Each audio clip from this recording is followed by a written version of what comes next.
कोकणातील प्रत्येक अपडेट जाणून घेण्यासाठी आजच माझे कोकणच्या सोशल मीडिया प्लॅटफॉर्मला लाईक, फॉलो आणि सबस्क्राईब करा।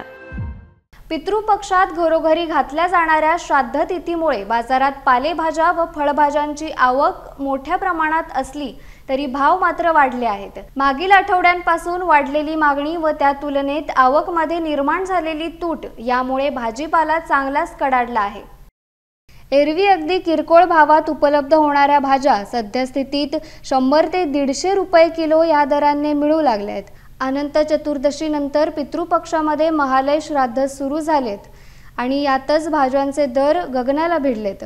सध्या कणकवली बाजारात कोथिंबीर 50 रुपये पेंडी, मिरची 100 रुपये किलो, आले 200 रुपये किलो, लसूण 450 रुपये किलो, लिंबू 20 रुपयाला 4, टोमॅटो 60 रुपये किलो, कांदे 70 रुपये किलो, बटाटे 50 रुपये किलो, कोबी 50 रुपये किलो, फ्लॉवर 100 रुपये किलो, तसेच भोपळा 100 रुपये किलो झालाय। त्यामुळे नागरिकांचे बजेट कोलमडले आहे।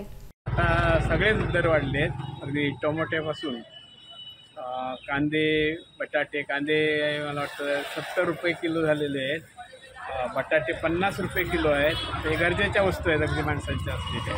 त्यानंतर कोथिंबीर पेंडी 50 ते 60 रुपयापर्यंत गेलेली आहे आणि बाकी सगळ्या 150, 120 परसबी किंवा गवार वगैरे हे सगळे दर त्या दरम्यान आहेत। किंवा हे जरी पीठ घेतलं तरी ते सुद्धा 20 रुपये पाव किलो आहेत, म्हणजे 120 रुपये दरम्यान झालेले आहेत। सगळ्यात त्यांच्या भाज्या त्या महागलेल्या आहेत। त्याला कारण काय असेल कोण जाणे, पण या हंगामात आता गणपतीचा हंगाम संपला, आता महालय इकडे कोकणामध्ये जोरात सुरू आहे, त्याच्यामुळे कदाचित असतील, मागणी वाढल्यामुळे असतील, पण हे सगळे दर भाज्याचे वाढलेले आहेत।